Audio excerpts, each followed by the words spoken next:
Film dibuka dengan menampilkan adegan seorang laki-laki yang bernama Kodrat yang biasa disebut dengan Ustadz Kodrat sedang meruqyah seorang anak yang bernama Alif Al-Fatana. Alif Al-Fatana saat itu kerasukan setan yang bernama Aswala. Alif ternyata merupakan putra dari Ustadz Kodrat sendiri.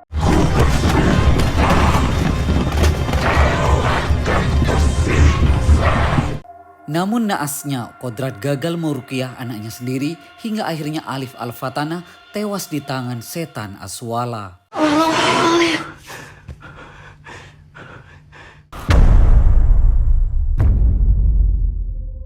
Scene selanjutnya Kodrat yang tengah di penjara. Dia masih trauma atas kematian Aziza istrinya dan putranya Alif 3 tahun yang lalu. Kondisi itu membuat keimanannya saat ini sedang goyah. Hingga suatu hari Kodrat mendapat remisi sehingga dia akan segera bebas dari penjara.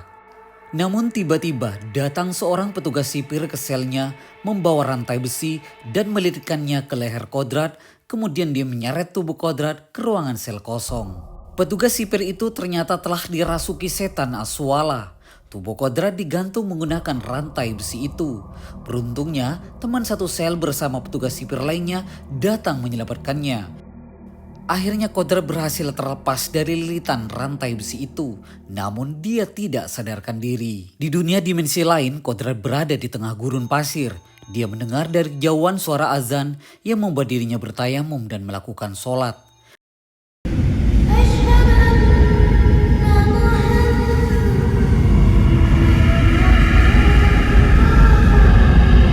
Tiba-tiba seberkas sinar di langit menyilaukannya. Kemudian Kodrat terbangun dan sadar ternyata dia terbangun dari mati suri yang sebelumnya dikira dia telah mati. Setelah bebas dari penjara, Ustadz Kodrat kembali ke desa Kober menuju ke pesantren Kahuripan tempat dia menuntut ilmu dulu. Setelah sampai di desa Kober, dia merasakan keanehan di sana. Dia melihat tanah di desa menjadi tandus, banyak tanaman kering dan bahkan gagal panen. Dia melewati sebuah rumah, terdengar ada anak yang berteriak seperti kerasukan setan. Kodrat yang diberi karomah meruqyah memiliki naluri untuk menolong. Namun Kodrat mencoba mengendalikan kemampuannya. Kemudian dia berpapasan dengan sekelompok perempuan yang akan menuju ke rumah anak yang kerasukan itu. Salah seorang perempuan dalam rombongan itu bernama Yasmin yang ternyata ikut bersama ibu-ibu mengaji untuk mendoakan anak yang kerasukan. Anak yang kerasukan itu bernama Jihan yang saat ini tengah dipasung. Pada saat ibu-ibu sedang mengaji, tiba-tiba Jihan berteriak histeris dan mengamuk. Jihan, Jihan, Jihan.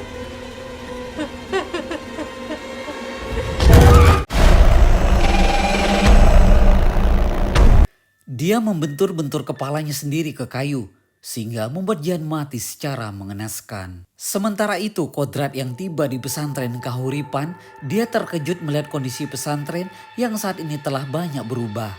Tidak ada anak yang belajar mengaji, melainkan di sana para pemuda yang tengah belajar bela diri. Ternyata saat ini pesantren Kahuripan dipimpin sementara oleh Ustadz Ja'far yang merupakan teman Kodrat mengaji dulu. Karena Kiai Rohim sebagai pemimpin pesantren Kahuripan sudah lama jatuh sakit dan tidak sadarkan diri. Menurut cerita Ja'far semenjak kepergian Kodrat, sebenarnya keadaan Kiai Rohim masih baik-baik saja sampai kejadian kematian Alif 3 tahun yang lalu. Mereka semua yakin bahwa kematian Alif bukan kematian biasa. Sampai akhirnya tanpa alasan yang jelas Kiai Rohim jatuh sakit. Desa Kober juga banyak mengalami gangguan mulai panen yang diserang hama, banjir, wabah penyakit sampai gangguan-gangguan gaib. Timbul pertanyaan dalam benak mereka, apakah serangan-serangan ini berkaitan dengan sakitnya Kiai Rohim? Semenjak kamu pergi, desa Kober dan penduduknya juga mulai mengalami banyak gangguan. Apa yang terjadi, Kodrat? Ja'far mempertanyakan kepada Kodrat apa yang terjadi. Kodrat dengan karomanya yang luar biasa, yang tidak pernah gagal meruqyah orang, bahkan banyak orang yang selamat Kodrat tolong. Namun dia tidak dapat menolong anaknya sendiri hingga Alif yang menjadi korban. Di tengah pembicaraan mereka, tiba-tiba anak buah Ustadz Ja'far mengajak Ja'far untuk pergi. Kemudian Kodrat menjenguk Kiai Rohim yang tengah tidak sadarkan diri. Sementara itu Ibu Yasmin, seorang janda yang ditinggal mati suaminya, tinggal bersama dua anaknya. Anak sulungnya seorang perempuan yang bernama Asya dan anak bungsunya seorang laki-laki yang bernama Alif Amri. Di malam itu Asya belum pulang. Alif meminta kepada ibunya untuk menemaninya bermain. Namun ibu Yasmin justru menyuruh Alif untuk tidur. Karena ibu Yasmin tidak mau menemaninya, Alif bilang dia akan bermain bersama ayahnya. Hal aneh diucapkan Alif mengingat ayahnya sudah lama meninggal dunia. Kalau gitu, Alif main sama ayah aja.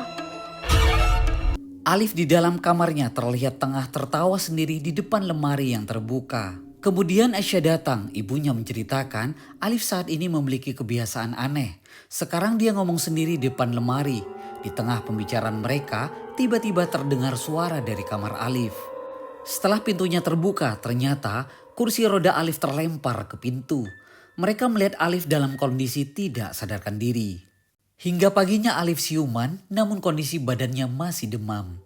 Dia bertanya dan marah kepada ibunya karena lemarinya sudah tidak ada lagi di kamar. Ternyata ibu Yasmin yang telah memindahkan lemari Alif ke dalam gudang. Sementara Ustadz Kodrat yang tengah berzikir di pesantren Kahuripan, dia memiliki firasat buruk setelah melihat foto Kiai Rohim terjatuh dan kacanya pecah.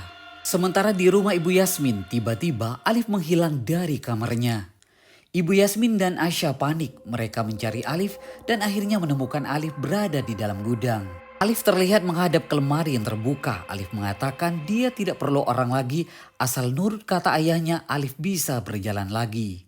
Ibu Yasmin menyadarkan Alif bahwa ayahnya telah meninggal. Namun tiba-tiba suara Alif berubah menjadi seperti kerasukan dan dia marah.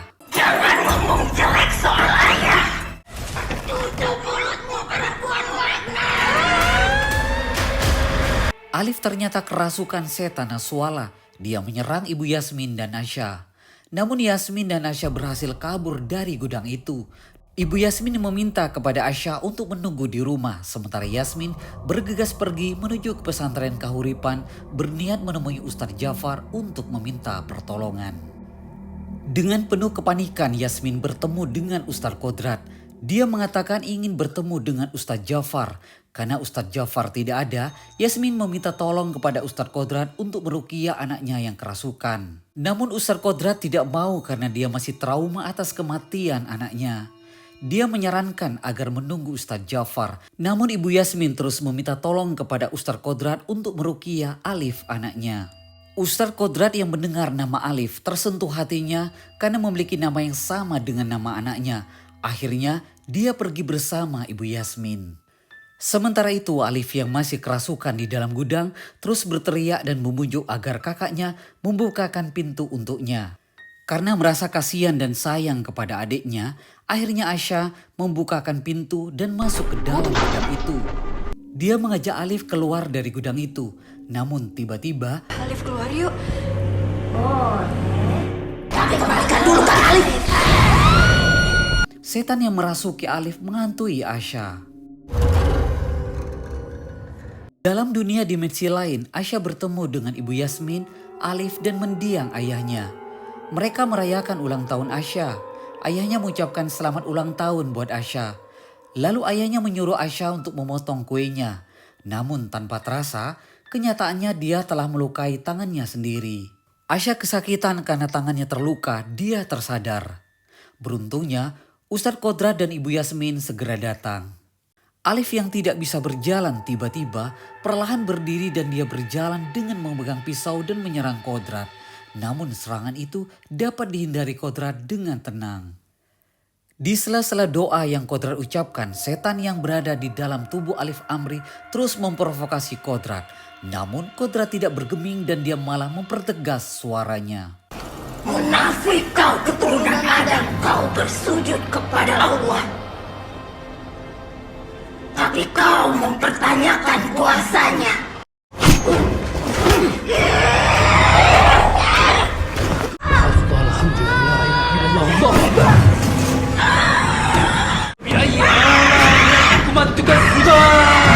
Akhirnya Ustadz Kodrat berhasil meruqyah Alif. Kemudian dia berpamitan kepada mereka untuk kembali ke pesantren. Di tengah perjalanan pulang, Ustadz Kodrat dihantui oleh anjing hitam yang dia yakini bahwa itu adalah setan Aswala. Setan Aswala berubah menjadi mendiang Alif Al-Fatanah dan dia meminta tolong, yang membuat Ustadz Kodrat terjatuh ke dalam lembah, namun dia berhasil selamat. Sementara itu Ibu Yasmin yang tengah berada di rumahnya masih diliputi ketakutan. Ketika dia tengah berwudhu, tiba-tiba air di keran berubah seakan-akan menjadi darah.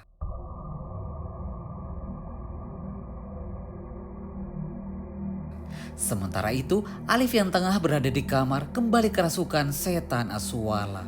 Sementara itu, Ja'far dan anak buahnya menyebut Alif yang mulai kerasukan lagi di rumahnya. Tiba-tiba dalam perjalanan, Ustadz Kodrat menghadang mobil yang ditumpangi mereka.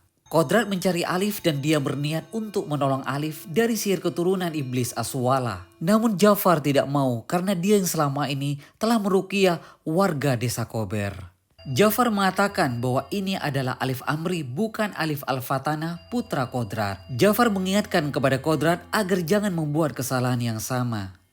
Akhirnya mereka membawa Alif dan keluarganya menuju ke pesantren Kahuripan untuk dilakukan ruqyah oleh Ja'far. Di pesantren Kahuripan, Aisyah mempertanyakan kepada Ustadz Kodrat kenapa keluarganya yang tertimpa musibah ini. Kodrat menasihati Aisyah untuk istighfar. Itu yang iblis mau, keraguan kita atas Allah.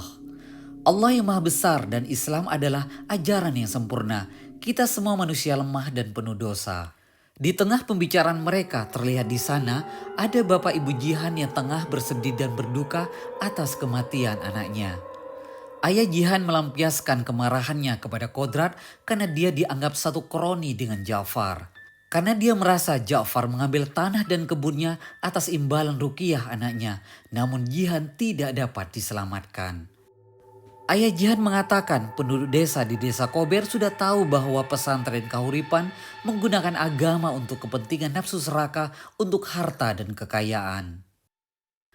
Ayah Jihan memukul Kodrat namun Kodrat tidak melawan. Namun tiba-tiba Ibu Jihan melakukan bunuh diri. Alif Amri yang sudah selesai diruqyah oleh Ja'far, dia segera boleh pulang.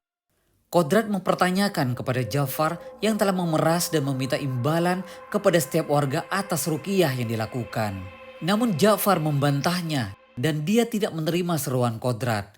Dia menyuruh kepada anak buahnya untuk mengemasi barang-barang Kodrat agar meninggalkan pesantren Kahuripan.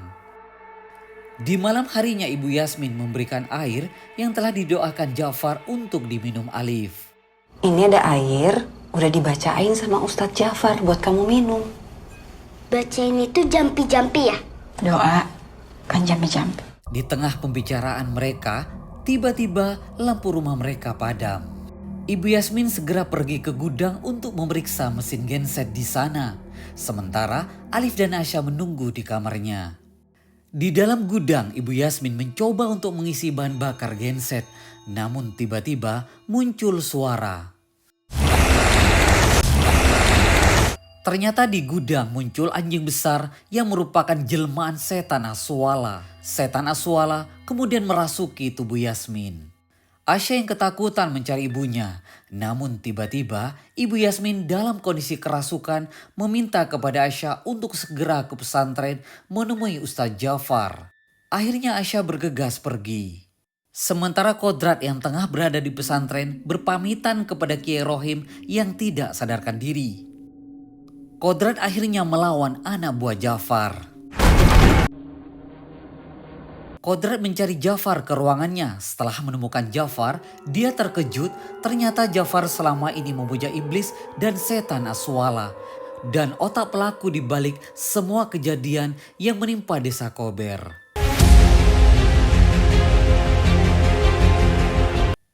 Akhirnya Ja'far tewas di tangan Ustadz Kodrat. Kematian Ja'far disaksikan Aisyah yang baru sampai di pesantren. Akhirnya dia bersama Kodrat bergegas ke rumah Ibu Yasmin. Sementara Ibu Yasmin dalam kondisi kerasukan, dia mengubur Alif hidup-hidup. Walaupun Alif meminta tolong, namun tetap tidak dia hiraukan.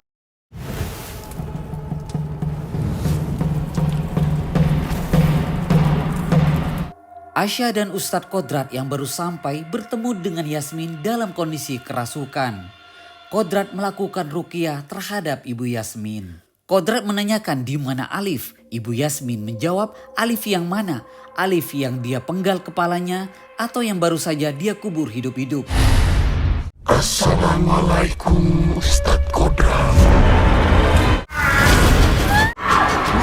Aisyah yang mengetahui Alif dikubur hidup-hidup, dia segera menggali tanah itu. Namun dia putus asa karena belum mendapati tubuh Alif yang terkubur dalam tanah itu.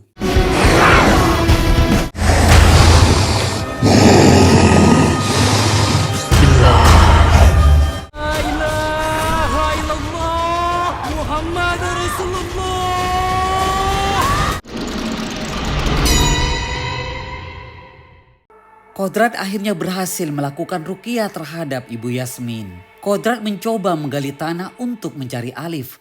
Namun tiba-tiba Alif muncul dari dalam tanah dalam kondisi berdiri lalu menyerupai sosok anaknya Alif Al-Fatana.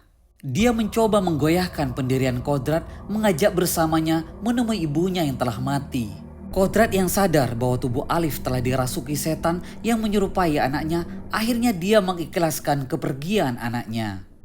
Akhirnya setan yang merasuki tubuh Alif Amri berhasil keluar dan Alif Amri kemudian tersadar. 6 bulan kemudian kondisi desa Kober telah berubah.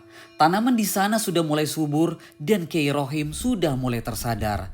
Dan di pesantren Kahuripan saat ini sudah banyak santri yang belajar mengaji.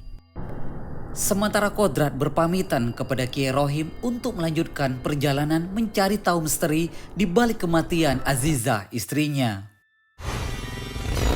Demikian alur cerita film Kodrat. Jangan lupa untuk like, subscribe dan komen. Terima kasih dan sampai jumpa.